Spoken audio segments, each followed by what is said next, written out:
olhai para o Cordeiro de... Se estás cansado e sem mais vigor, olhai para o Cordeiro de Deus. Ele nos dá sempre final amor, olhai para o Cordeiro de Deus.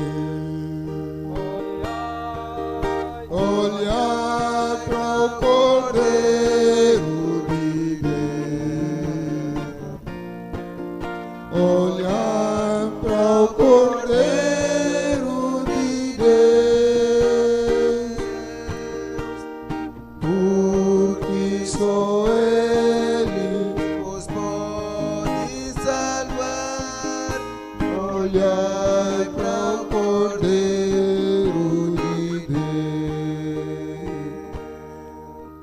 Se na vossa senda sombras vêm cair, olhai para o Cordeiro de Deus. Ele, sua graça, tudo quer suprir. Olhai para o Cordeiro de Deus. Olhai para o Cordeiro de Deus. Olhai para o Cordeiro de Deus. Porque só Ele os pode salvar. Olhai para o Cordeiro de Deus. Amém, povo de Deus. Nosso socorro também do Senhor. Não lutas, se solução, se resposta também de parte de Deus. Não importa lutas que vão passar, tribulações, mas fixa o olho na carnel de Deus. Amém. Se você fixa o olho na carnel de Deus, você vai ter vitória brevemente no poder do nome de Jesus. Amém. Enquanto nós convidar conjunto de ensino, três cânticos ou hinos de adoração a nosso Deus Todo-Poderoso nesta noite. Amém.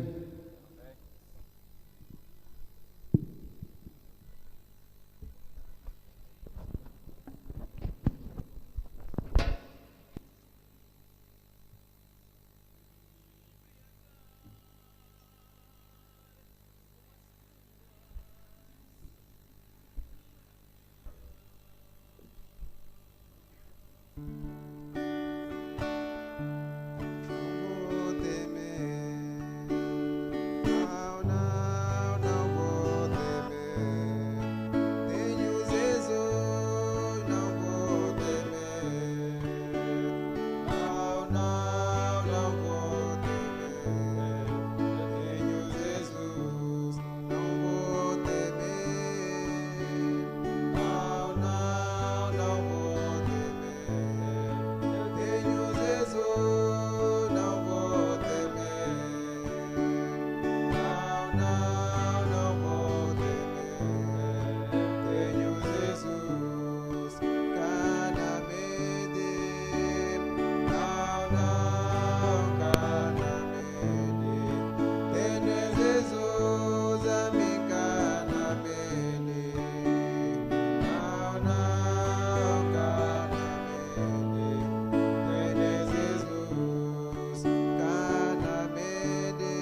Amém. Eu não pedi a atenção da igreja para anúncio.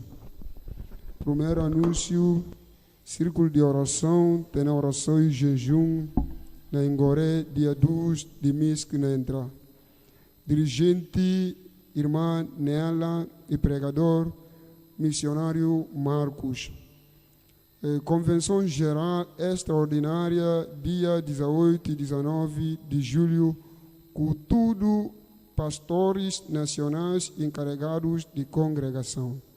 Convenção geral extraordinária, dia 18 e 19 de julho, com tudo pastores nacionais e encarregados de congregação apenas. Batismo dia 17 de julho, na Rio Safim. Tudo candidato deve preparar para esse batismo. Batismo dia 17 de mês de julho, na Rio de Safim. Tudo aqueles que ainda quer batizar, para preparar para esse batismo. Reunião ministerial na primeira quinta-feira de mês que entra, mês de julho. Casamento na Templo Central, dia 16 de julho, Quintino Cláudio e Eunice Ndafá. 8 a 9 de julho, Carlito Sanha e Teresa Quintino K. Casamento coletivo, dia 23 de julho,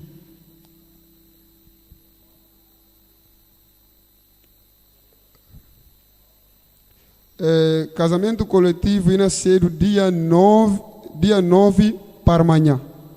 Dia 9 para amanhã. Reunião com todos os tesoureiros de região de Bissau e arredores, tudo primeiros sábado na Templo Central a partir de 18 horas. Reunião com todos os tesoureiros na Batacedo, tudo primeiro sábado do mês, ali na Templo Sede, a partir de 6 horas de tarde. Ensinamento para jovens e adolescentes do Templo Sede, no dia 2 de julho, a partir de 5 horas, que tem como tema Juventude Mundial em Crise. Ensinamento para jovens e adolescentes de Templo Sede, no dia 2 de julho, a partir de 5 horas de tarde, e tem como tema Juventude Mundial em Crise. Culto de Juventude Geral, dia 2 de julho, ali na Templo Sede.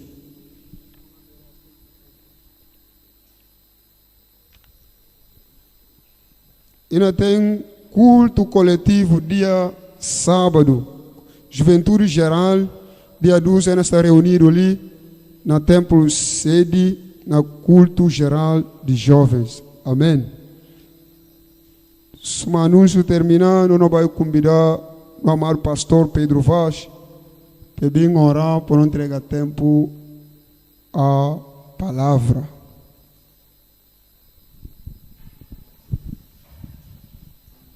Santo Deus, poderoso Pai celestial, no nome divino de Jesus de Nazaré, Senhor, nessa noite, nós suplica, Senhor, boa atenção, nós suplica, Senhor, boa graça abundante sobre cada um de nós através de boa palavra.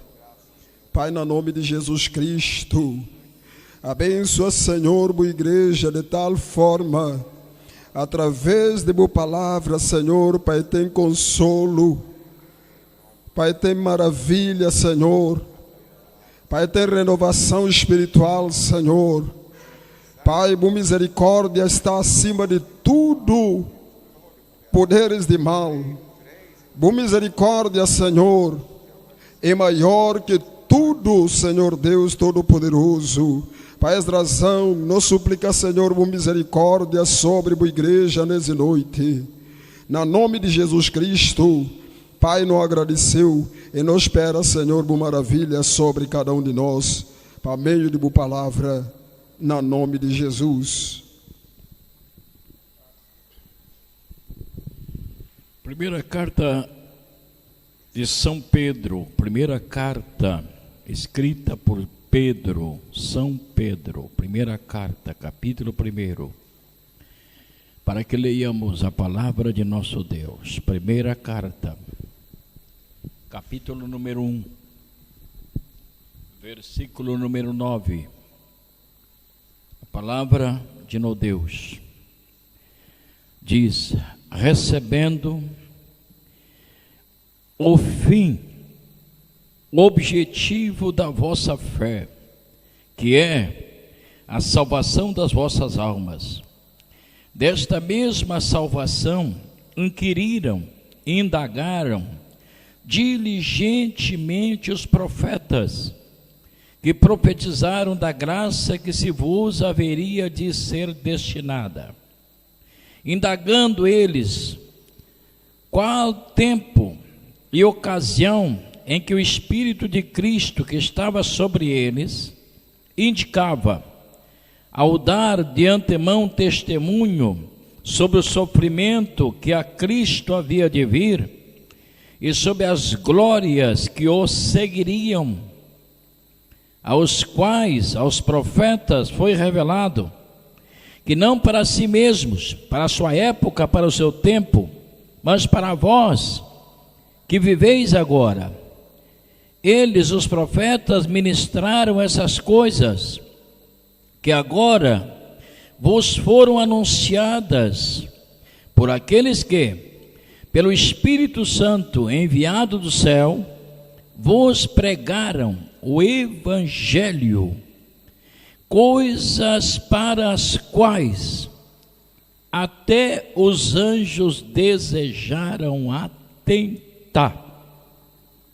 Amém? Assentai-vos, irmãos. Glória a Deus. A nós, destacar um tema que cedo, a escatologia bíblica, para os nossos estudos nesse trimestre. E a mim pede perdão aos irmãos, mas na sexta-feira aqui na BIM, a nós vai distribuir para os irmãos o material que a nós vai utilizar. Nesses dias, a nós vai destacar esse tema da escatologia, Pabia, de cedo, a última hora da igreja aqui na terra. E cá existe mais tempo, cá há maneira. E quando o irmão anunciou os casamentos, só nesses dias aí vai casar mais de 10 jovens. E tudo isto são indícios e proféticos da volta de nosso Salvador. Todas as coisas se repetem em cadeia. A Bíblia Sagrada é uma repetição de fatos que vão se cumprindo, vão se determinando. Quando Sodoma e Gomorra sofreu a intervenção divina, essa intervenção divina deu-se por causa desta falta de controle. Quando o capítulo 6 do livro da Gênesis mostra a intervenção de Deus com o dilúvio, isto deu-se por causa do descontrole da humanidade. Quando a Bíblia fala que nos dias de Noé, as pessoas comiam, bebiam, casavam-se e davam-se em casamento. Em uma das profecias da Bíblia, no Novo Testamento, Jesus enfatiza que assim será também na vinda do Filho do Homem. Haverá um comportamento geral que identificará o mesmo comportamento dos dias de Noé. Como foi nos dias de Noé, será nos dias da vinda do Filho do Homem. Os pontos de destaque: comiam e bebiam, casavam e davam-se em casamento. 4 pontos que Jesus destaca. Esse comportamento se repete na sociedade atual, comportamento da sociedade atual. Não é só a prostituição desorganizada. A prostituição desorganizada dá-se fora da igreja. Dentro da igreja, cumpre-se esse quadro que nós temos. Goste, a mim desenvolver um assunto sobre a escatologia bíblica. Nesses dias agora, a nós tem sido surpreendido. E se for possível, na aula de sexta-feira, no culto de sexta-feira, se for possível que a mim seja escalado, se eu for escalado, eu gostaria de mostrar para os irmãos a extraordinária escalada dos sinais da volta de Jesus. Sobre os terremotos, até o ano de 1900, o número de terremotos é menos de 1% do número de terremotos que aconteceram de 1900 até hoje. Nos últimos 10 anos, aconteceu mais terremotos do que nos últimos 80 ou 90 anos. Tudo isto indica a volta iminente de Jesus. Nesses dias, a nós está aí chocado com uma informação profética contida no capítulo 16 do livro do Apocalipse, versículo 12. O rio Eufrates vai secar. Se alguém abriu aí Apocalipse capítulo 16, versículo 12, vê lá o que está escrito. Alguém encontrou? Amém.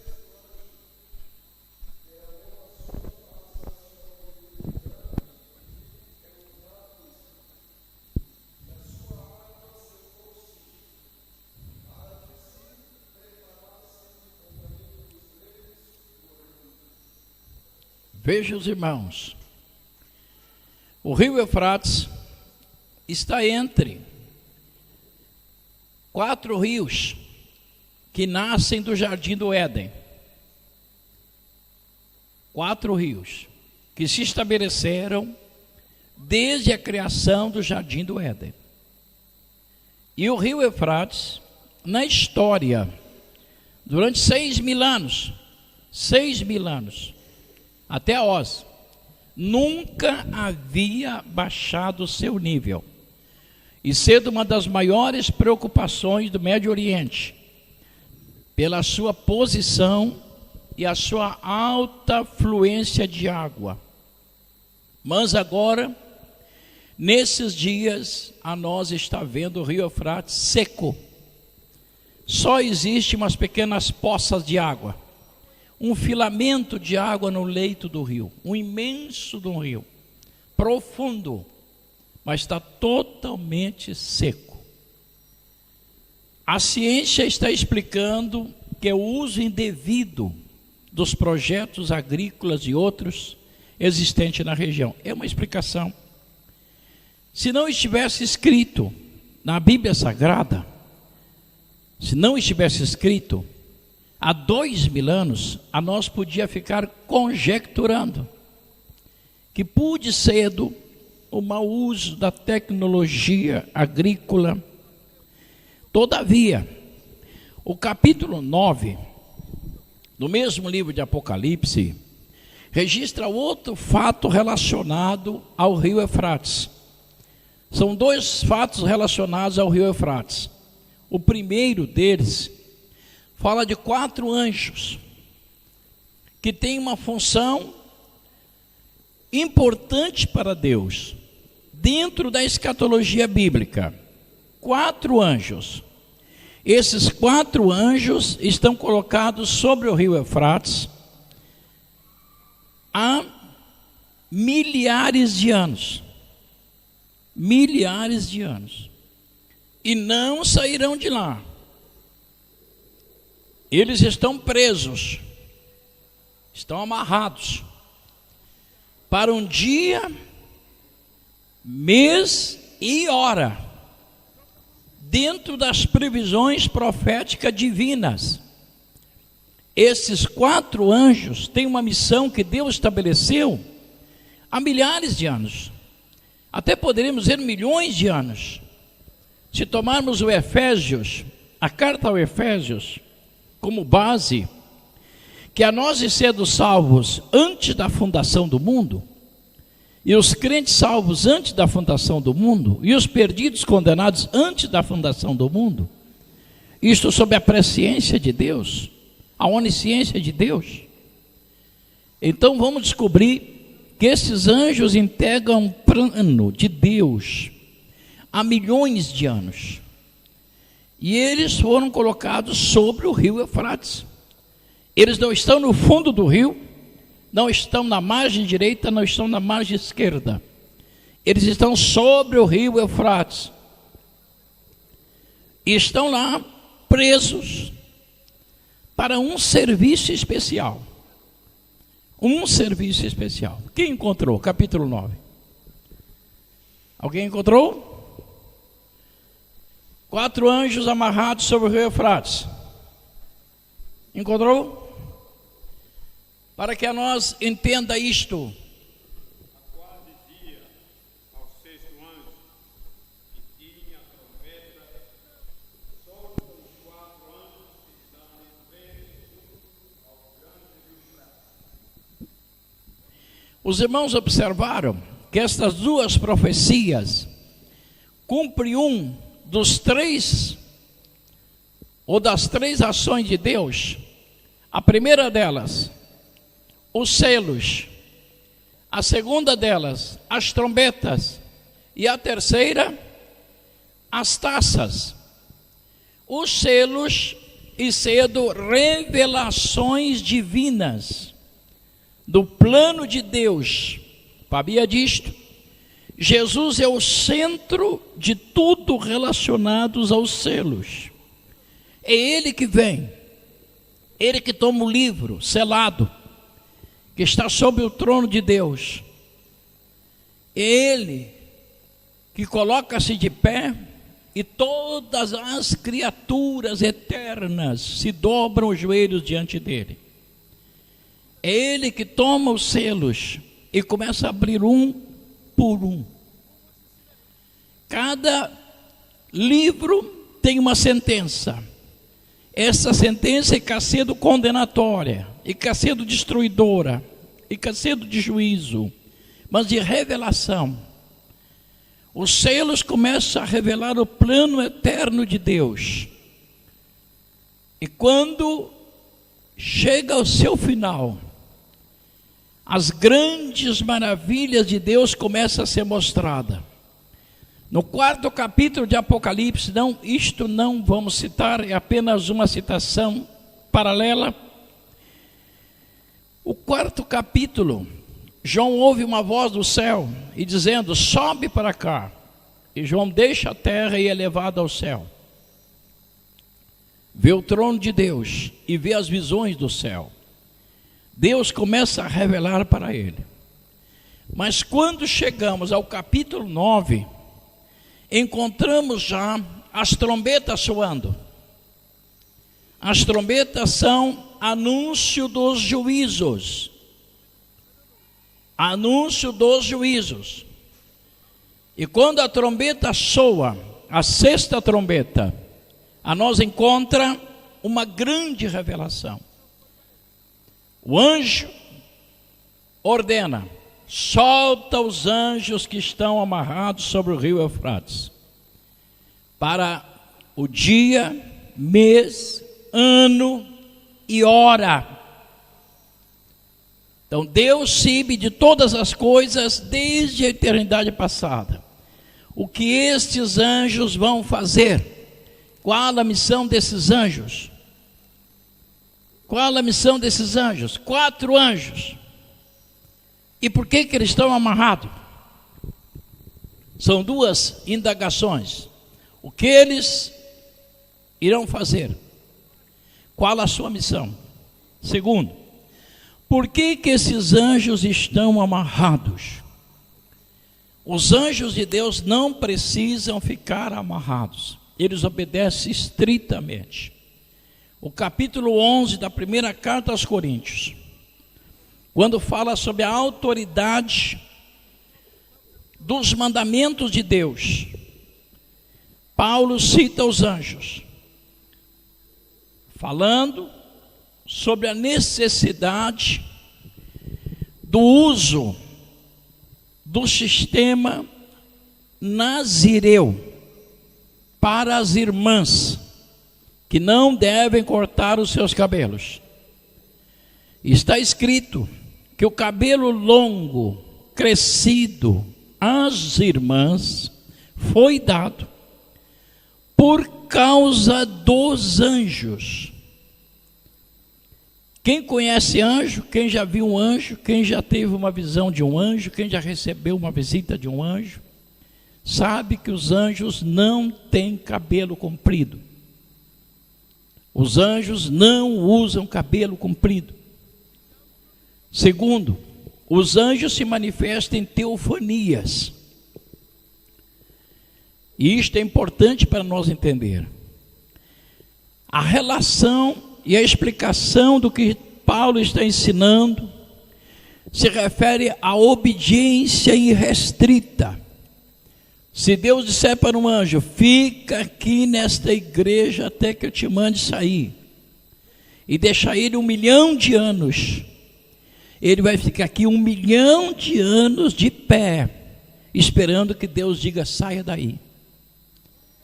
A relação do paralelismo profético, no texto do capítulo 11 de 1 Coríntios, está descrevendo o princípio da obediência.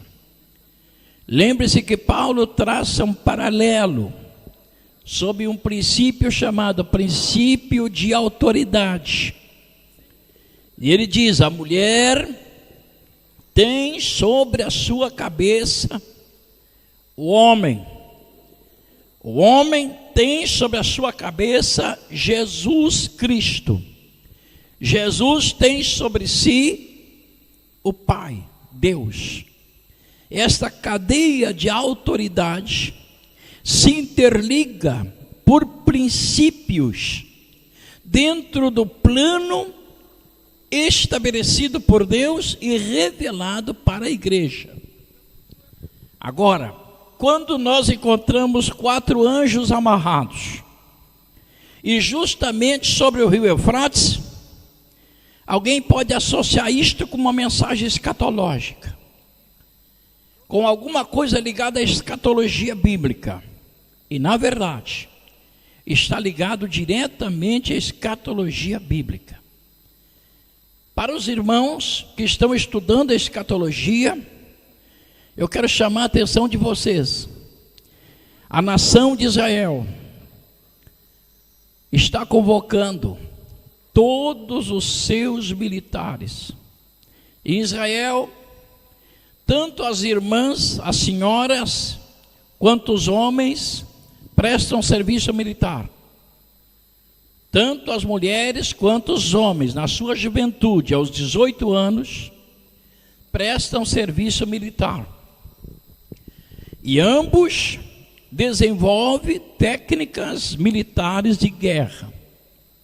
Isso também existe na China. A China adota este mesmo princípio. Agora observem, em Israel, há uns 3 meses, um dos maiores rabinos, teólogos judeus, lançou uma profecia: o Messias está chegando. O Messias está chegando. Em Israel, Aoz, é possível que todas as noites centenas de judeus sonhem com Jesus Cristo. Centenas de judeus têm sonhos, têm visões. E esse grande rabino, ele anunciou ao conselho de Israel, ao Sinédrio, que existe até Aoz, que o Messias está chegando. E Israel convocou todo o seu exército, todos os reservistas militares que estão na reserva e exercem atividades profissionais, civis, convocou todos. E Israel se prepara para a maior guerra da história humana. Veja os irmãos, tudo isto nos leva para o princípio profético, a escatologia bíblica. Gosse, os 4 anjos amarrados sobre o rio Eufrates só sairão de lá o dia que Israel se envolver na maior guerra da história da humanidade. profeticamente falando. Esses anjos estão ali até aquela data. E não é sem razão que o Eufrates seque neste tempo em que nós estamos.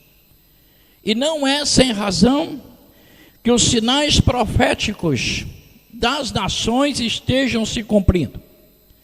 E não é sem razão que catástrofes, terremotos, distúrbios, imagine os senhores que acompanham o noticiário internacional, o que está passando no Brasil. A nação brasileira está destruída.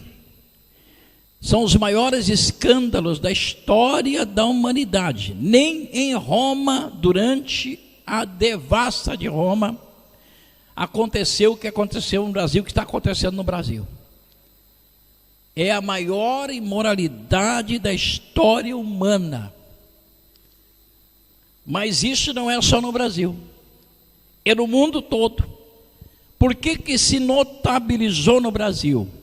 Porque o Brasil é um país cristão, aonde está a igreja, aonde existem milhões de crentes. Quem se indignou, quem protestou, quem se levantou, quem questionou o sistema existente no Brasil? Os crentes. Todas as publicações da internet contra o atual governo brasileiro saíram através dos crentes. Os crentes que publicaram, que lançaram, criaram um movimento, foram para a rua. Crentes. O único juiz que conhecemos hoje, que está botando abaixo todo o império de Satanás no Brasil, representado pela PT, é crente. Os procuradores da Justiça Federal, da Polícia Federal, são crentes. E é por isso que esta imoralidade está saindo a público.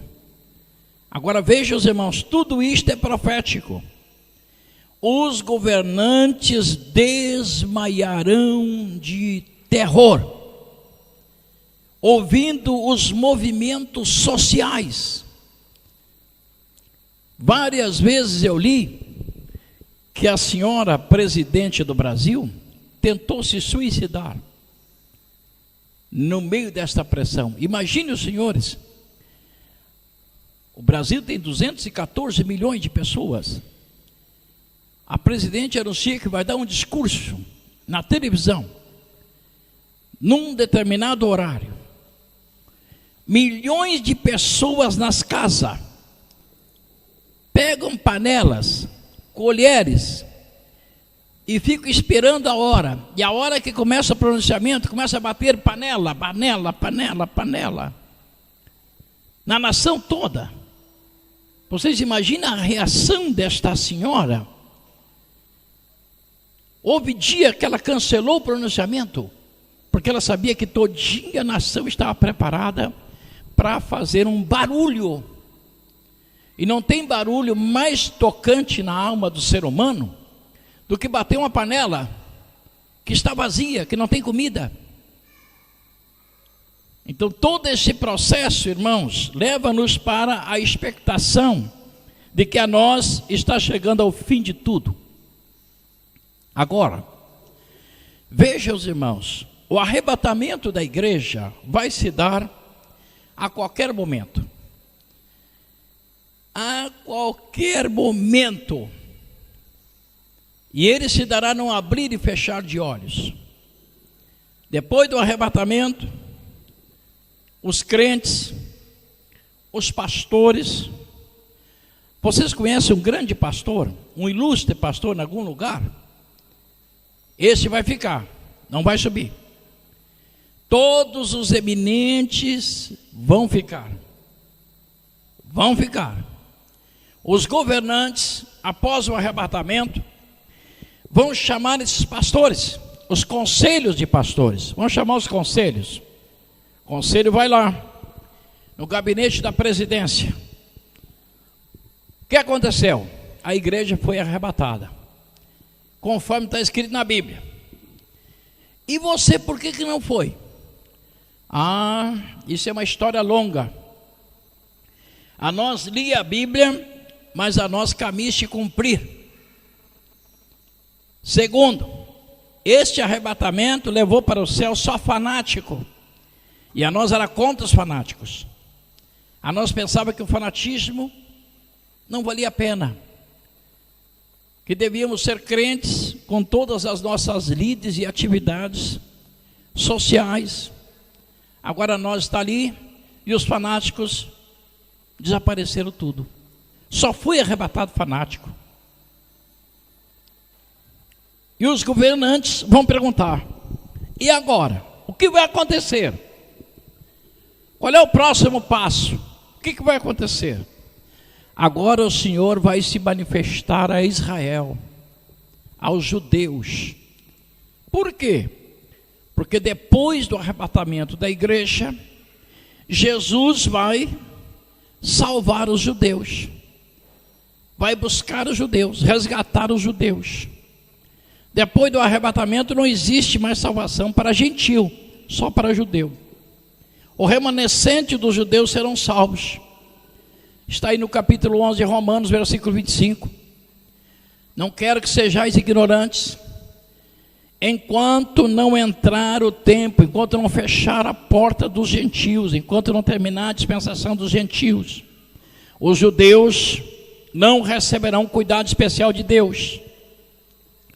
Mas a hora que entrar o tempo dos gentios, fechar o tempo, encerrar o tempo, que encerra com o arrebatamento, Deus se voltará para os judeus, e o remanescente dos judeus serão salvos.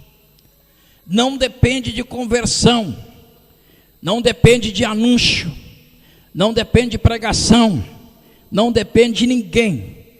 Deus irá derramar o Espírito Santo sobre todos os judeus a um momento, em todo o universo.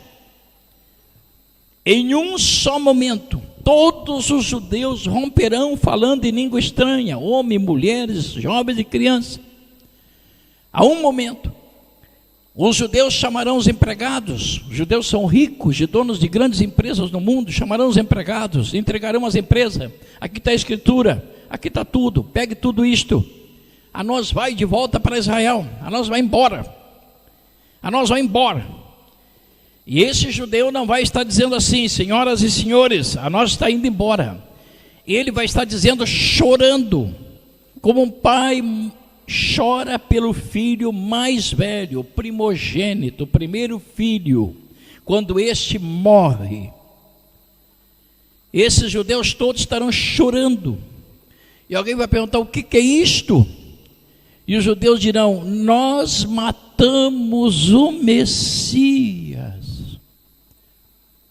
e estávamos esperando o outro.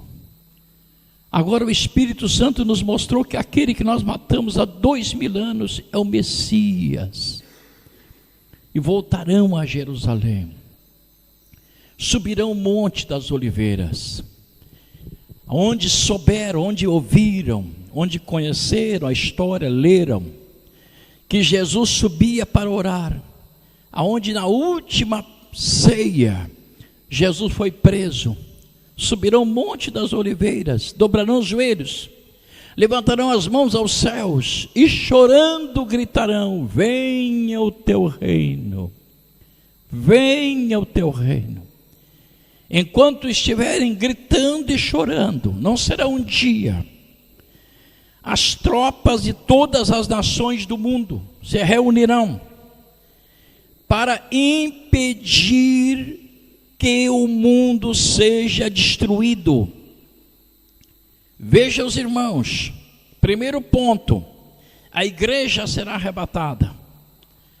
O segundo ponto, os governantes saberão que o próximo passo será o resgate dos judeus.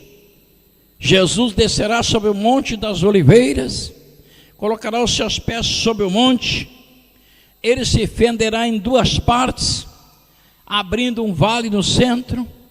Os judeus fugirão pelo vale, enquanto as nações que estiverem guerreando contra Israel serão atacadas por tropas celestiais, por anjos de Deus.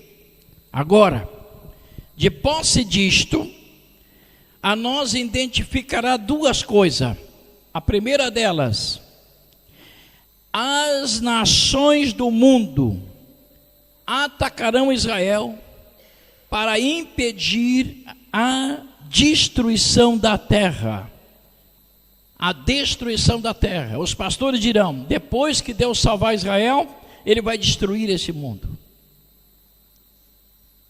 Os governantes pensarão que poderão conter o plano eterno de Deus e impedir a destruição da terra. Por isto, eles organizarão um exército de 200 milhões de soldados. Juntarão todas as armas do mundo, incluindo atômicas, armas hidros, que são as armas mais potentes do mundo, e colocarão no vale de Jeosafá, o vale de Jeosafá, o vale do Armagedon, que é o mesmo. Ele tem 9 quilômetros de largura, 9 quilômetros de largura, é como daqui ao aeroporto, presumo que é como daqui ao aeroporto, 9 quilômetros de largura, ou do aeroporto à praça, 9 quilômetros de largura, por 18 quilômetros de comprimento, é uma planície, e este vale será tomado por 200 milhões de soldados das nações, com todas as armas que existem. Neste momento é que se cumpre a palavra de Deus. O rio Eufrates irá secar, para que essas tropas passem o Eufrates e cheguem no território de Israel. Segundo, nesta guerra não haverá nenhuma espada na mão dos anjos, desses anjos que vai descer do céu. Jesus descerá dos céus e pousará sobre o monte das oliveiras. Não trará nenhuma espada na mão. Os anjos que lhe acompanharão não trarão espadas. Por quê? Porque os 4 anjos que estão amarrados sobre o rio Eufrates é que vai fazer esse trabalho de destruição. Eles estão amarrados lá para matarem 200 milhões de soldados em um momento. Esses 4 anjos são 4 anjos caídos, que são chamados de demônios, 4 demônios poderosíssimos, que se não tivessem amarrados, destruiriam a humanidade em apenas alguns minutos. Eles serão soltos, e a fúria destes seres será tão impressionante que eles decapitarão, eles cortarão a cabeça de 200 milhões de soldados em apenas menos de 5 minutos. Por isso é que a Bíblia diz que o sangue destes soldados correrão até a altura de 1,50 m ou 1,60 m no vale do Armagedon. 1,50 m talvez seja dessa altura. O sangue correrá até o freio dos cavalos, pelo menos 1,5 m de altura. Em todo este vale, e a Bossibe, que o sangue, ele coagula, e ele não tem como correr. Para que o sangue corra como um rio, é necessário que a ação destruidora seja muito rápida. Numa vez, estes anjos gigantescos cortarão a cabeça de 150 soldados para cá e mais 150 para lá. Cada soldado pode possuir de 8 a 10 litros de sangue. Isto provará a quantidade incrível de sangue que correrá no vale de Jeosafá. no Vale do Armagedon. Todo esse princípio está relacionado a uma coisa chamada profecias. E por isso utiliza-se o termo escatologia. Escato, do grego, literalmente, futuro. O que vai vir? O prenúncio do amanhã. Elogia, tratado, logos, alguma coisa divina revelando o que vai vir no amanhã. Agora, ao tomarmos este princípio, descobriremos, primeiro, a condição para alguém transmitir esta profecia. A condição para alguém transmitir esta profecia. Alguém pode imaginar que existirá na igreja de Bissau profeta? Existirá. Existirá.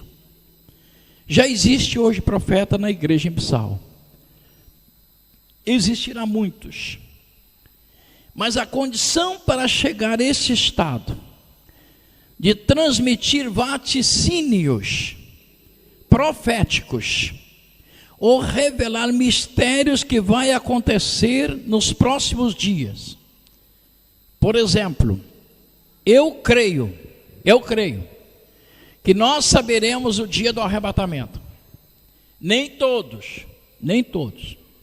Haverá crente que saberá o dia do arrebatamento. Haverá crente que saberá o dia do arrebatamento. Os indícios proféticos nos garantem isto. Para os que estão ligados aos céus, Deus irá se revelar. Há uma palavra profética no Antigo Testamento que diz que Deus não fará nada na terra sem avisar, notificar os seus servos, os profetas. Nada, Deus não fará nada, nem coisa grande nem pequena, sem revelar os seus servos, os profetas. Agora, partindo desse princípio, a nós buscará entender que tipo de crente poderá trazer ou transmitir uma profecia escatológica para os nossos dias. Há coisas novas desenvolvendo em nossos dias? Existe ou não existe? Existe. Alguns fatos ainda não estão claros, não estão definidos, não foram revelados. E Deus vai utilizar profetas para a revelação destes fatos. Dia e hora que Jesus virá, a igreja vai saber. A igreja vai saber. Por exemplo, se alguém possui comunhão com Deus e trabalha numa empresa ou faz qualquer tipo de trabalho, no dia do arrebatamento, na véspera do arrebatamento, essa pessoa não vai trabalhar.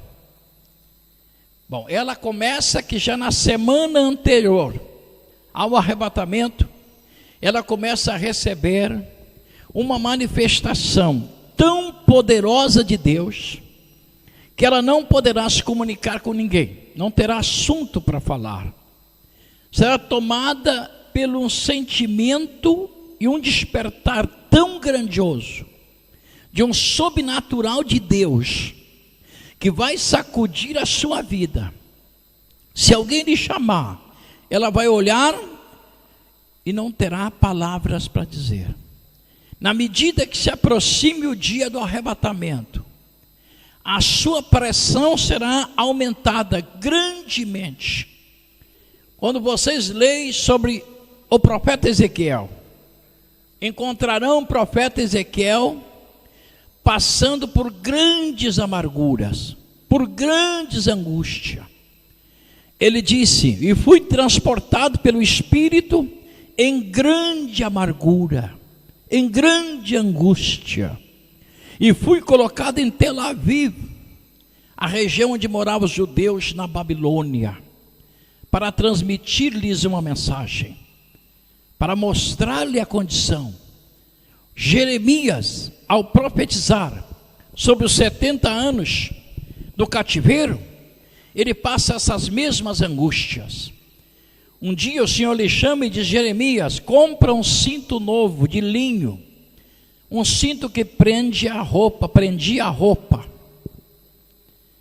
Vai até o Eufrates, até o rio Eufrates, e esconda o cinto no meio das pedras, em uma gruta, em uma cova da pedra. Esconda o cinto bem escondido, protege ele, esconda, deixa ele lá, até que eu te mande ir buscar.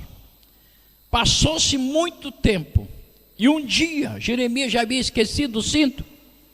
Deus lhe disse: Jeremias, pronto, Senhor, vai até o rio Eufrates e toma o cinto que tu escondeste naquela pedra. Ele volta ao Eufrates, chega até o lugar onde escondeu o cinto, na cavidade de uma pedra, retira o cinto. Quando ele tira o cinto para fora, ele tentou abrir o cinto tinha apodrecido e os pedaços do linho se partiram na sua mão. O Jeremias ficou assombrado, assustado, e na mesma hora ele ouve a voz de Deus, dizendo: assim é a justiça deste povo, a vida deste povo, a espiritualidade deste povo. Não presta para nada, não serve para nada. Esses profetas sofreram extraordinária pressão espiritual nestas horas. Imagine, os irmãos, que o maior acontecimento da história humana, desde que o homem foi colocado no jardim do Éden, vai se dar nesses dias agora.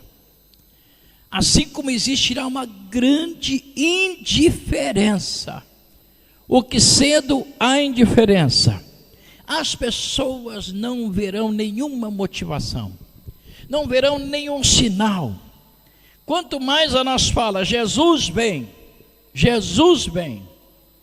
para eles isto é uma utopia. Isso cá existe, Quem já leu a carta a Pedro, encontrará no capítulo 3 da sua segunda carta, gente dizendo assim: o que? Jesus vai voltar? A nós ouve isto desde tempo de Noé, geração passada. No Mamé falou disso, no papel falou disto. A nós cafia. Ali na Tchon, Jesus vem para quem morre. Vai chegar um ponto que Judas, irmão de Jesus, no versículo 19, ele fala sobre isto: pessoas que escandalizarão, não crendo mais nas profecias. Além de se escandalizarem, escandalizarão os outros. Agora, tudo isto nos mostra que a condição espiritual de cada um de nós é que vai determinar a nossa revelação. A comunhão com Deus que cada um de nós tem vai revelar a nossa condição para a hora do arrebatamento. Quem estiver pronto, vai. Quem não estiver pronto, não vai. E não existe uma segunda chance. Alguém pode dizer assim: pastor, a nós leu aí na teologia que depois do arrebatamento vai surgir um governo mundial. Esse é o governo do anticristo. Um governo assim, chama Nero, chama Hitler, um ditador mundial. E a hora que esse ditador mundial surgir, ele vai deixar toda a igreja em paz, tranquilo. Vai ajudar a igreja, vai mandar pintar os templos, arrumar, reformar, durante 3 anos e meio. Na metade do tempo, esse imperador vai parar de ajudar e vai ficar inimigo dos crentes. E aí vai começar a prender crente, matar crente. Vai se baixar uma lei, ninguém mais pode usar a Bíblia, ninguém pode mais falar de Jesus, ninguém mais pode fazer culto em lugar nenhum. Não pode mais. E quando isso acontecer, então nós vamos saber que Jesus está voltando. Ora, se isto fosse possível, não precisava ser profeta, não precisava ser espiritual, não precisava ser nada. Se isso acontecesse hoje no mundo, todos nós saberíamos que chegamos ao fim do mundo. Depois do arrebatamento, toda pessoa que resistir este governante mundial e às leis universais e não negar a Jesus, a ordem desse governante é para negar Jesus. Quem negar Jesus vive, aquele que nega Jesus morre. E o crente vai ficar firme até a morte, e morrendo vai ser salvo. É a chamada segunda opção depois do arrebatamento. Isto não existe. Isto não existe, repito. Isto não existe. Por que que os teólogos se baseiam nisto? Deixe-me ajudá-los a entender. Por que que os teólogos se baseiam nisto? Por causa do tempo dispensacional. No Apocalipse, o tempo dispensacional dado à igreja é de 1260 dias. Também é empregado o termo 42 meses. 42 meses ou 1260 dias. 1260 dias são 42 meses. 42 meses são 1260 dias. É a mesma coisa. O que é isto? Isto é um hiato de tempo. Abre-se um parênteses. O Senhor começou a igreja no Pentecoste, abriu um parênteses, vai fechar o parênteses no arrebatamento. Não é um tempo específico.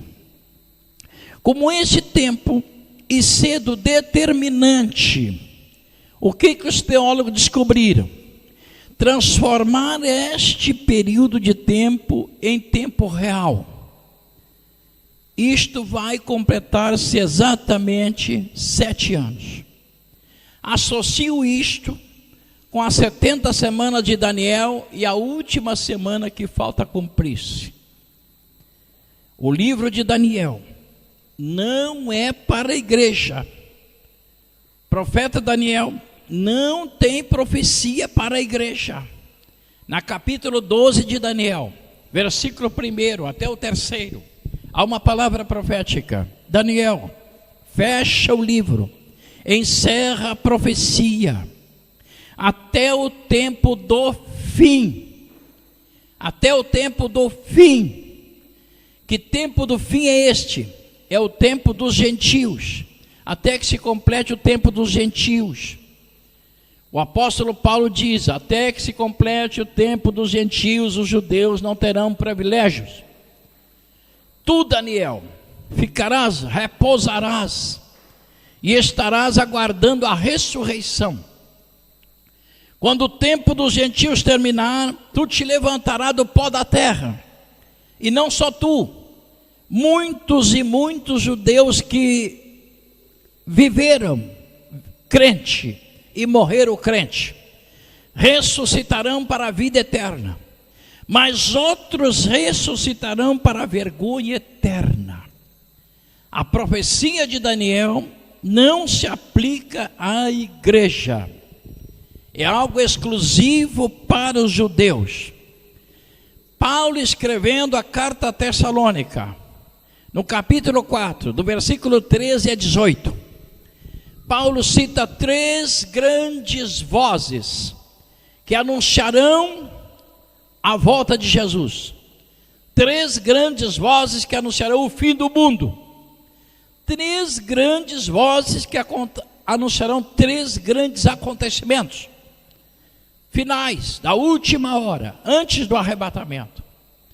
A primeira voz, a voz de Jesus. Agora, a voz de Jesus será dada do céu, sem movimento visível. Se ela vai ser dada do céu, ou pronunciada do céu, ela não será dirigida aos homens. não será dirigida aos vivos. Para quem esta voz vai soar? E qual é o objetivo desta voz? O capítulo 15 da carta aos Coríntios está escrito que falta ainda um inimigo a ser vencido. E quando este inimigo for vencido, Jesus Cristo completará o seu ministério, o seu tempo, o seu reinado, a sua preparação. Ao completar esse tempo, Jesus então devolverá todo o poder recebido de Deus, devolverá a Deus e submeter-se-á a Deus. Ficará submisso. Lembre-se que aí na Mateus, capítulo 28, existe uma palavra que Jesus fala com os discípulos. E ele disse: todo poder me foi entregue nos céus e na terra. Portanto, ide. É o tempo da igreja. Jesus é o grande mediador deste período. Todo poder nos céus e na terra o Pai lhe entregou. Mas falta um inimigo a ser vencido. Quem é o inimigo que falta a ser vencido? A morte. Enquanto morrer uma pessoa no mundo, a morte não foi vencida. Por isso é que depois do arrebatamento não haverá mais morte. A morte será tirada da terra. As pessoas buscarão suicidar-se, mas não morrerão, porque a morte será tirada da terra. Será o último inimigo a ser vencido. Por isto, existem 3 vozes na Tessalonicenses capítulo 4. A primeira voz de Cristo, que brada do céu. Para quem? Para a morte. E a voz de Jesus dirá: morte, solta os meus escolhidos. Quando isso acontecer, haverá uma expectativa. Por quê? Os escolhidos saberão que estarão salvos. E os escolhidos estarão conscientes. Eles estarão conscientes. Alguém pensa aí, os adventistas ensinam que quando a gente morre, inicia-se um processo chamado sono da alma. Sono da alma.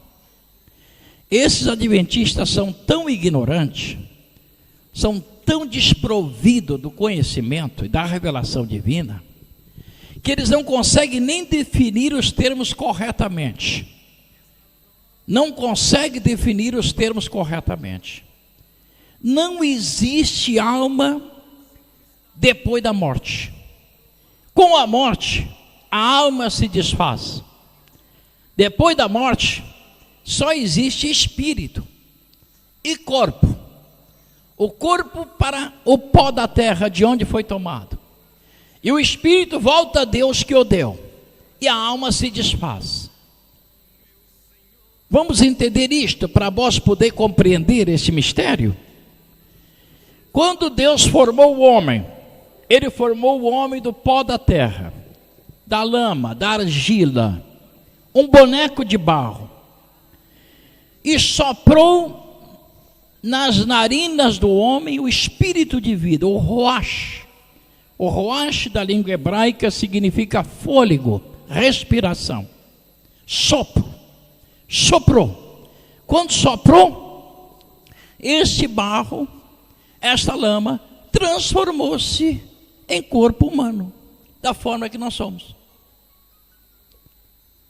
Quando transformou-se, o homem entrou num estágio. Qual é o estágio? Qual é o estágio? Da alma. Alma. Alma do hebraico se traduz por Aleph, que quer dizer juntar, unir. Unir. Toma duas peças e junta uma a outra. Unir. Tomou o Espírito Divino, uniu ao barro. E a junção desses dois elementos tornaram o homem em alma vivente.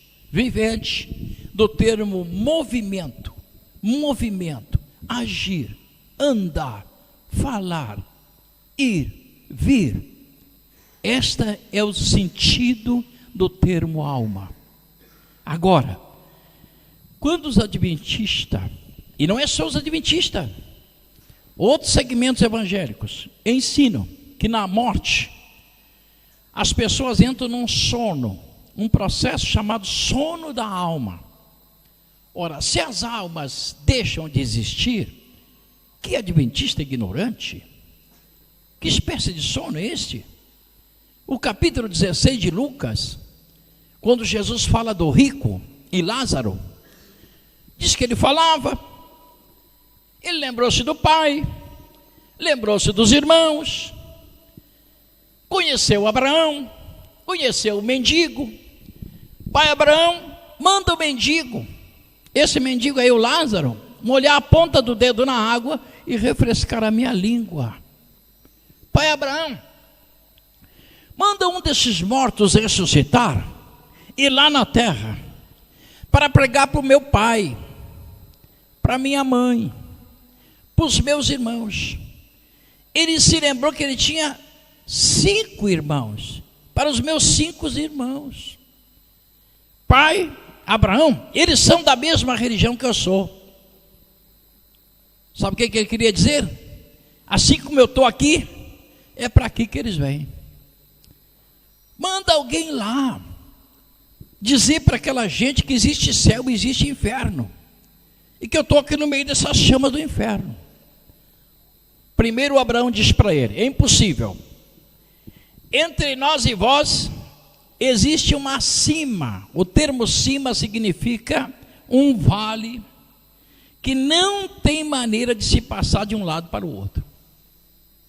Há uma cima, não tem como. Depois, lá na terra, existe a Bíblia Sagrada. O que o rico disse? Pelo amor de Deus, pai Abraão, a minha gente não quer saber da Bíblia, a minha gente não lê Bíblia. Se salvação depende da Bíblia, os meus irmãos virão para cá onde eu estou, meu pai também. Tem maneira? Abraão disse: cá tem maneira. Ele sentia calor, ele sentia sede, ele lembrou-se do nome do pai, dos filhos, quantos irmãos tinha. Que história é essa que a pessoa dorme depois que ele morre? Aonde está escrito? O capítulo 12 da carta, ou seja, do livro de Eclesiastes, diz que morrendo o ser humano, o corpo que é tomado da terra volta para a terra, e o espírito que veio de Deus volta para Deus. E não existe nenhuma menção de alma, porque a união se separa, termina. Agora veja, irmãos, todos os crentes, desde Estevão, se ele foi de fato o primeiro que morreu depois do Pentecoste, que eu creio que não, mas desde o primeiro crente que morreu depois do Pentecoste até a Oz, existem milhões de crentes esperando o arrebatamento. Todos eles estão na expectativa do arrebatamento. E como eles estão lá com o Senhor no céu, eles estão olhando e ouvindo o que nós falamos, vendo o que nós fizemos, ouvindo as nossas orações, ouvindo as nossas pregações. Eles estão contemplando tudo isto. E ao contemplar tudo isto, eles estão acompanhando os sinais. Cada terremoto que acontece na terra, eles estão sabendo que aconteceu um terremoto. Cada peste, cada desastre, cada problema, eles estão sabendo. Por essa razão, haverá uma grande expectativa para os crentes que morreram e esperam o arrebatamento. Os crentes estão presos sob o domínio da morte. A morte os mantém cativo, como se o seio de Abraão, como se o paraíso dos dias anterior à igreja existisse hoje. Porque é impossível que o paraíso da forma que nós conhecemos, no tempo da lei mosaica, depois da morte de Jesus e da ressurreição de Jesus, exista até a hora. É impossível. Está escrito que Jesus desceu às partes mais baixas da terra, porque o inferno fica lá embaixo. Lá embaixo. Jesus desceu até as partes mais baixas da terra e pregou para os espíritos em prisão. E esses espíritos em prisão, é bom entender. Não é morto não, que morreu sem salvação e que está lá no inferno, ou estava lá, e Jesus foi lá pregar para eles. Não. São única e exclusivamente os contemporâneos de Noé. Os que viveram na geração de Noé, que morreram no dilúvio, que foi a única da história da humanidade, a única vez que Deus levou milhões de pessoas ao inferno, sem explicar, sem avisar e sem lhe dar a oportunidade. Quantos de vocês já ouviram pregadores, professor da escola dominical, ensinar que Noé pregou 120 anos e que as pessoas não quiseram aceitar a salvação? Quantos de vocês já ouviram? Alguém já ouviu? Alguém já ouviu? Eu me criei ouvindo isto.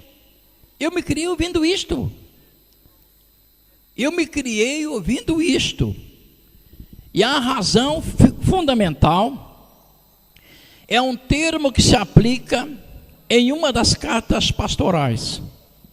Noé, o pregoeiro da justiça. Como pregoeiro é um termo que pode ser empregado em vários outros sentidos, adotou-se este pregoeiro, que identifica-se com pregador, comentador, anunciador, arauto ou alguma coisa semelhante. Como isto está vinculado, os teólogos, de um modo geral, entenderam que Noé, durante 120 anos, pregou para aquela gente. Gente, essa arca que estou construindo é para salvar as pessoas. Deus vai trazer um dilúvio. Se vocês aceitarem, venha para a arca. Vai chegar um dia que os animais vão vir também. Olha essa rampa que estou construindo aí. Essa rampa é para os animais entrar. Se vocês querem vir, venham. Quando Deus disse: Noé, está pronta a arca? Está pronta. Espera 7 dias e a gente vai fechar a porta. O Noé saiu pelo meio da tabanca, gritando: gente, é a última oportunidade de Amós. Fujam, a porta está aberta, vai fechar a porta da arca. Amós fio nisto? Fio ou cafio? E cafiam. Noé nunca falou uma palavra. Noé nunca disse nada. As pessoas vinham e olhavam para a arca e diziam assim: por que você está fazendo isto? Em adeus e cedo quem mandou construir. Tem algum sentido? Tem. Qual é o sentido? A mim pude revelar. E ir embora. Quem foi que trouxe os animais para a arca? Foi Noé. Noé saiu no meio buscando elefante, leão, girafa. É assim que está escrito na Bíblia? Como é que está escrito? Deus trouxe de 2 em 2. 2 em 2. E Deus disse para Noé: amanhã de manhã eu vou trazer os animais. Animais limpos vou trazer 7. Mas animais imundos vou trazer só 2. Amanhã de manhã. Abre a porta da arca e deixa aberta. Prepara bem essa rampa aí. Os animais vieram tudo, entraram tudo na arca, cada um para o seu compartimento. Será que Deus não podia ter trazido os homens? Podia ou não podia? Quando Deus deu o anúncio a Noé, o que Deus disse a Noé? Prepara uma arca, que eu vou destruir a humanidade.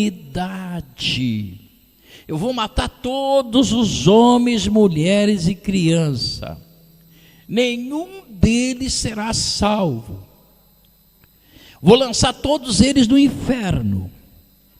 Vou salvar a ti, não é? A ti, a tua esposa, os teus 3 filhos e as tuas 3 noras somente. Não é? A construção dessa arca vai durar muito tempo. Tu viste que as tuas noras não têm filhos? Sim, senhor, vi. Elas não terão filho. Porque se elas tiverem, os filhos vão morrer no dilúvio. Nem os teus netos tu não vai poder salvar. De tão perversa que é esta gente do mundo. Então Deus determinou salvar só Noé, a esposa, os 3 filhos e as 3 noras. A arca durou 120 anos a construção. O dilúvio durou 1 ano, ou 5 meses e tal. Mais 5 meses para a arca descer, para eles descerem do Monte Ararat. 1 ano. 121 anos. As noras de Noé não conceberam, não deram à luz. Porque se desse, os filhos morriam no dilúvio. Mesmo sendo neto de Noé. E como Jesus disse que assim como foi nos dias de Noé, será nos dias da vinda do Filho do Homem, quem é que vocês imaginam que vai ir para o céu agora? O céu está aberto assim para todo crente, venha para o céu, todo crente, vai para o céu. Quem é que vai para o céu? Fanáticos. Para a geração de Noé, Noé era um fanático ou não era? Era um fanático ou não? Criem bobagem. Ouviu uma voz aí e diz que é de Deus e está construindo essa coisa. É doido, isso é doido, isso não tem cabimento. Outra inverdade que se anuncia e se ensina no mundo todo. Desde o dilúvio até o dia, ou desde a criação do homem até o dia do dilúvio, nunca havia chovido na terra. Subia uma neblina, o orvalho da terra regava a terra. Meus irmãos, não ensine isto. Isto é bobagem. Desde que o jardim foi criado, sempre houve chuva na terra. Nunca havia chovido como no dilúvio. Como é que choveu no dilúvio? As nuvens se rasgavam lá em cima e a água caía tudo de uma vez. Deus abriu os lençóis freáticos que existem embaixo da terra, e as fontes das águas debaixo da terra subiram para cima da terra. Isso nunca havia, mas chuva havia todos os dias. De repente pego a Bíblia e penso que está tudo errado e começo a ensinar coisas sem sentido. Agora ouçam, quando isto acontecer, Jesus vai bradar do céu dizendo assim: Satanás, os teus planos estão chegando ao fim. Por causa do pecado, a morte chegou ao ser humano. Todos morreram, os bons e os maus, os de Deus e os que não eram de Deus, todos morreram. E até hoje, a morte está segurando na sua mão os meus escolhidos, homens e mulheres de Deus, salvos, justos, lavados do sangue do Cordeiro. Chegou a hora. em que eles devem ser soltos. E aí é que o Senhor vai bradar do céu e vai gritar: morte, solta os meus escolhidos. Solta.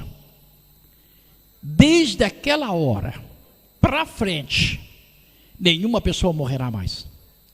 A morte será vencida. Por isso que a Bíblia diz que será tragada. A morte será tragada, absolvida, extinta pela vitória. Pela vitória. Qual é a vitória do crente? É ser escolhido, estar no paraíso ou ressuscitar. Qual é a vitória do crente? É ressuscitar. Ressuscitar. Desde aquela hora, Jesus bradará do céu: morte, solta os meus escolhidos. Os crentes ficarão livres. Eu imagino o crente lá na eternidade, lá no paraíso, dando glória a Deus. Glória a Deus. Está chegando a hora, está chegando a hora. Está chegando a hora. Nós vamos sair daqui, nós vamos ressuscitar, nós vamos descer lá naquela terra. Nós vamos tomar os nossos corpos, vamos ver os nossos corpos transformados à semelhança do corpo de Cristo. Gente, está chegando a hora, está chegando a hora. Haverá uma expectativa grandiosa no mundo espiritual. Mas imediatamente, a voz do Senhor Jesus Cristo, o arcanjo Miguel terá que dar a sua voz. E a voz de Miguel é um pouco mais complicada. Ele vai bradar, não para os homens, não para as mortes ou para a morte, não para os salvos, não para os perdidos, nem para os anjos. Ou seja, não para os demônios, mas para os anjos de Deus. Apossível que Miguel é o arcanjo general das miríades, das hostes celestiais de Deus no céu, dos exércitos de Deus no céu. E ele vai bradar aos anjos para que se ponham em ordem, para fazer um trabalho impressionante. Estes anjos descerão à terra e vão marcar todos os judeus com uma marca na fronte, o selo da proteção divina. Todos serão marcados com uma marca na fronte. A profecia de Ezequiel já mostrava isto lá no Antigo Testamento, dizendo para os judeus: vocês serão lançados por todas as nações do mundo, mas um dia chegará um ser vestido todo de branco, com um tinteiro, e ele vai marcar vocês com uma marca. Esta será a marca da proteção eterna. Quando os anjos marcarem todos os judeus, e todos estiverem marcados, agora, irmãos, entendam isto.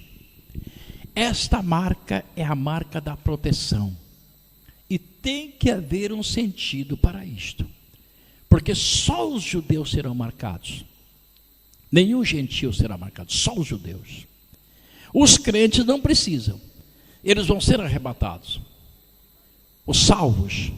Mas e os outros? Se não tiverem marca, não serão protegidos. Sendo arrebatado, os salvos, os outros não serão. E onde estarão? Aqui, sem proteção. Primeiro sinal: o sol começa a aquecer, e aquece 7 vezes em dias. As pessoas cozinharão as suas carnes, porque não tem marca. Nenhum judeu cozinhará. Todo judeu será refrigerado pela proteção de Deus. Agora ouça os irmãos para entender isto. Quando o arcanjo dar a sua voz, então haverá uma ação geral da marcação dos judeus. E depois disto haverá uma pausa. Haverá um vazio e uma expectativa, que envolve todo o mundo especial divino, natural, e envolverá os crentes. Por isso, o capítulo 25 de Mateus, quando fala sobre as virgens prudentes, descreve que, saindo as loucas, as prudentes ficaram naquele mesmo cal. E veio o noivo, e a que estavam preparadas entraram com ele para as bodas, e fechou-se a porta. Vieram as outras, dizendo: Senhor, Senhor, abra-nos a porta. A resposta do Senhor foi esta: não vos conheço, não vos conheço. Estais apercebido, porque não sabeis o dia nem a hora em que virá o Filho do Homem. Está escrito: os que estavam preparados entraram com ele, e fechou-se a porta. Depois do arrebatamento não haverá salvação para nenhum gentio na face da terra.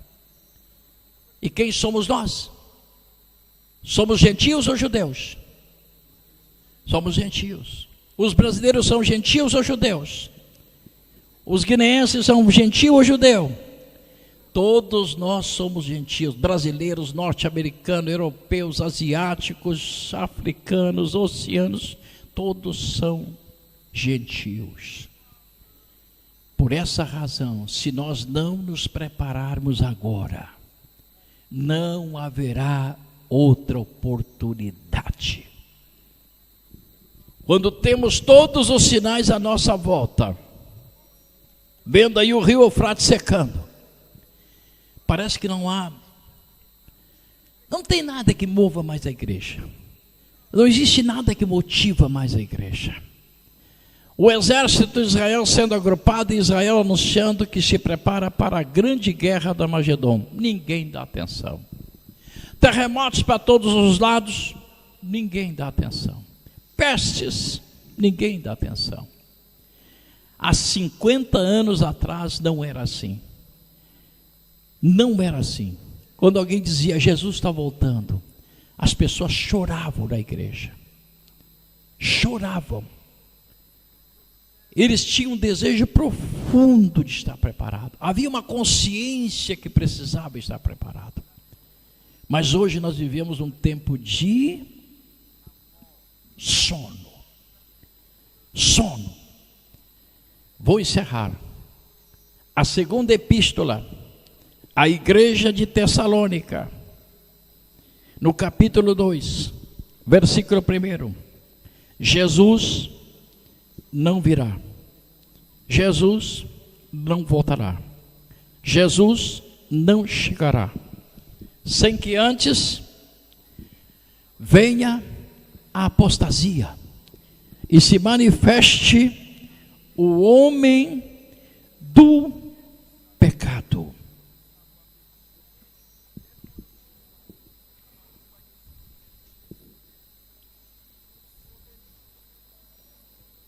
Amém. O homem do pecado. Lembre-se, os irmãos, que a parábola do trigo e do joio tem duas relações com o pecado. A primeira delas, o joio foi plantado na igreja para fazer pecar. Fazer pecar. Servir de um modelo pecaminoso. Vou citar um exemplo. Igrejas liberais, que as irmãs usam brinco nas orelhas. Essas pessoas usam brinco nas orelhas. Sabe que não é natural. Nenhuma mulher na história foi criada com brincos nas orelhas. Isso não existe. E esta própria deveria ser a origem da investigação de por quê. O questionamento: por quê? Se Deus criou a mulher perfeita e os abençoou, criou o homem perfeito e os abençoou, e não criou ninguém com brinco na orelha. Se tivesse uma indagação: mas por que isto? Por que as mulheres usam brinco? Começamos a estudar a história bíblica e encontramos o patriarca Jacó. Jacó vindo de Padã Arã, chegando em Betel. E quando chega em Betel, dorme de noite, o Senhor aparece para ele uma visão. Jacó, te prepara, que eu preciso falar contigo. Mas Senhor, fala não, do jeito que tu está, não posso. Não posso falar com gente igual a ti. Começa a organizar a tua vida. Mas o que eu tenho que fazer, Senhor, para que tu fales comigo? Primeiro, junta a tua família. Manda as tuas mulheres e a filha, que só tinha uma filha, manda a tua filha tirar os brincos da orelha, tirar os colares do pescoço e as joias. E os ídolos que Raquel tem, pede para ela te entregar os ídolos. E esconde isto num lugar que ninguém mais chegue perto. E desça num vale, lá na beira de um rio, e esconda lá. Depois vem, manda todos eles lavarem as roupas, tomarem banho e colocarem roupas limpas, bem limpas. E daqui a 3 dias eu vou aparecer. E Deus foi embora. Num outro dia de manhã, Jacó chamou a sua esposa, as suas esposas. Raquel, venha cá. Porventura tu tens ídolos, alguns ídolos, que é lá da casa do teu pai? Não, a mim cá tem nada. Mas Deus me disse essa noite que tu tem. E é para ti me entregar isto. Tu tens 1 hora para me entregar isto. Esses ídolos do diabo que está contigo. Outra coisa, Lia, venha cá. Todas vocês, tire os brincos das orelhas. Todas. Arranque esses brincos das orelhas. E essas joias tudo. Tire tudo. E traga aqui, me põe aqui. Aqui. Raquel saiu, foi lá, buscou os ídolozinhos do pai. Eram deusinhos feitos de madeira. Uns ídolozinhos. Aqueles irãzinhos que tem nas balobas aí. Trouxe os irãzinhos, colocou lá. Tirou o brinco da orelha, colocou lá. Veio Lia, tirou. As outras concubinas tiraram. Veio a filha, tirou, colocou ali em cima. Jacó enrolou tudo num pano. Saiu, desceu um vale, onde havia um pé de carvalho. Carvalho é uma árvore que dá muito na região do Médio Oriente. Desceu lá embaixo, cavou na raiz um buraco fundo, colocou tudo lá, enterrou, para que nunca ninguém achasse aquilo. Voltou para casa e ficou numa expectativa. Na 3ª noite, Deus apareceu. Abençoou Jacó, mudou o nome. Agora que tu não é mais suplantador, tu és agora príncipe com Deus. Tu vais governar junto comigo, porque tu ordenasse bem a tua casa. Jacó, eu estou satisfeito contigo, agora eu vou te abençoar. Deus foi embora. No outro dia da manhã, Jacó feliz, contou para a família: olha, Deus esteve aqui esta noite. Raquel estava grávida, prestes a ter filho. Saíram, caminho de um dia. Raquel passa mal, dá à luz o filho e morre. Nova, jovem ainda, morre. Quando Deus visita um lugar, mesmo as pessoas entregando as coisas, se elas não entregarem do coração, é um perigo muito grande. Quando alguém diz assim: olha, Deus está me revelando que tu tens um Irã na tua casa, tira aquela coisa de lá, queima aquilo, põe aquilo no lixo. E a pessoa tira porque está recebendo uma ordem, uma profecia, mas contrariado. Esta pessoa quase sempre morrerá e não viverá. Raquel morreu no outro dia. Por banda de 4, 5 horas da tarde, Raquel estava morta. Colocou o nome do filho Jacó teve que intervir, trocar o nome do filho. Filho da minha morte. Jacó trocou, filho da minha mão direita. Todas essas coisas não acontecem por acaso. Precisamos entender isto.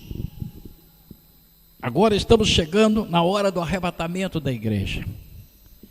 Há milhões de crentes no mundo, milhões de crentes no mundo.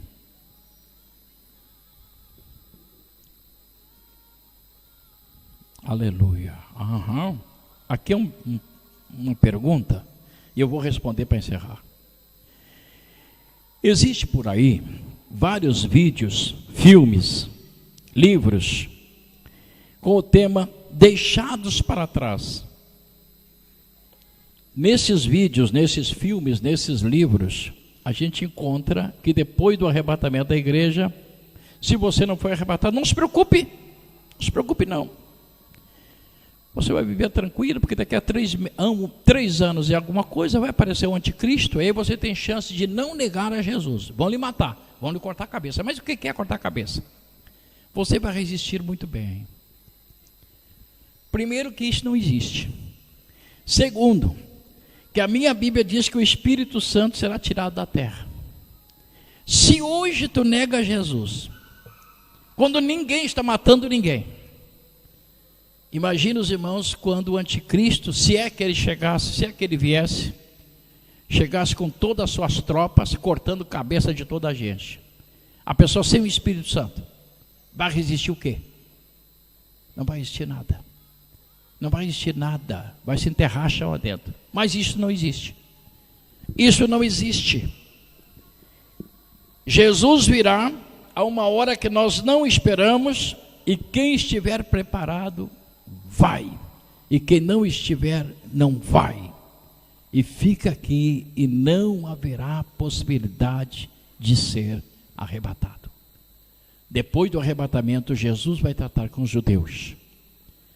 Vai chegar a guerra do Armagedon e já está tudo preparado. Alguém está pensando que Jesus vai vir daqui a 10 anos? Já está a guerra do Armagedon preparado. O rio já secou o Eufrates. Tudo está preparado, as tropas já estão organizadas. Jesus vem antes da guerra do Armagedon. Isso significa que nós temos pouco tempo. Pouco tempo. Tome tempo na oração. Comece a dizer para Deus: muda a minha vida. Deus, muda-me agora. Não me deixe nesse mundo perverso. Porque depois do arrebatamento, os demônios não terão limite. Eles entrarão aonde a igreja está, onde o crente está, passa por cima, sai do outro lado. Não existirá mais poder. O poder para conter os demônios é o poder do Espírito. Vos citei o capítulo 2 da carta a Tessalonicenses. Ouça o que está escrito. Esse diabo só não está fazendo o que ele quer, porque existe um no meio, que detém, até que ele seja tirado. Esse que está no meio e detém é o Espírito Santo. O dia que ele for tirado, não haverá mais compreensão, não haverá mais entendimento, não haverá mais nada, não haverá mais oração, não haverá mais graça, não haverá mais esperança, não haverá mais Bíblia. Alguém vai abrir a Bíblia e vai tentar ler e dizer: meu Deus, mas eu não estou entendendo o que é isto, o que isso significa, e vai ficar nesta condição. Fique de pé, nós vamos orar esta noite. Esta é a hora que precisamos outra vez recomeçar, começar de novo, começar outra vez. Deus, até aqui, a gente viveu sobre a graça do Senhor. Agora, nós precisamos recomeçar uma vida nova. Nós precisamos de uma ação do seu poder, nós precisamos ser renovados, nós precisamos ser transformados, nós precisamos literalmente estarmos prontos. Ore comigo esta noite. Nosso Pai, nosso Deus, Nós estamos orando no nome de Jesus nesta hora. Senhor, eu creio na tua bendita palavra. Senhor Deus, eu creio que a sua palavra não muda, não passa, não passará jamais.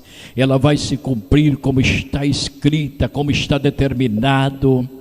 E o Senhor ainda está enviando a sua palavra, ainda está enviando mensagens proféticas, ainda a sua palavra está sendo anunciada nesta terra. E a sua igreja, ó Deus, ainda tem tempo de se preparar. Nós sabemos que o Espírito Santo ainda está no nosso meio. Nós sabemos que o Espírito Santo ainda revela a sua palavra. Nós sabemos que o Espírito Santo ainda batiza. Nós sabemos que o Espírito Santo ainda fala. Nós sabemos que o Espírito Santo ainda revela. E é por isso que nós estamos orando em nome de Jesus. Nós queremos que o Senhor realize um milagre em nossas almas, em nossas vidas, Senhor. É um milagre não somente da consciência, mas é um milagre da necessidade. Nós precisamos que o Espírito Santo interceda por nós, ore por nós, fale por nós. Chegue perante o Senhor, contando a nossa miséria, a nossa fraqueza, a nossa pobreza espiritual. Permita em nome de Jesus nesta noite que o Espírito de Deus, Senhor, possa achar lugar no nosso coração, possa mostrar esta verdade, que é possível que mudamos de vida, é possível que oramos, é possível que alcançamos um novo estado espiritual. É no nome de Jesus que eu rogo ao Senhor esta noite. Realize em cada irmão um milagre, em cada irmão um milagre, em cada jovem um milagre, em cada criança um milagre.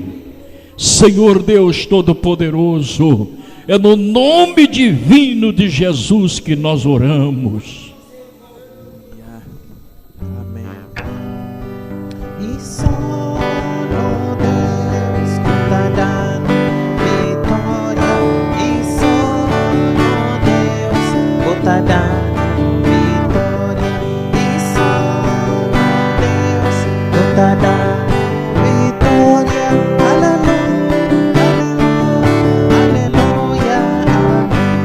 E só no Deus está dando vitória. E só no Deus está dando vitória.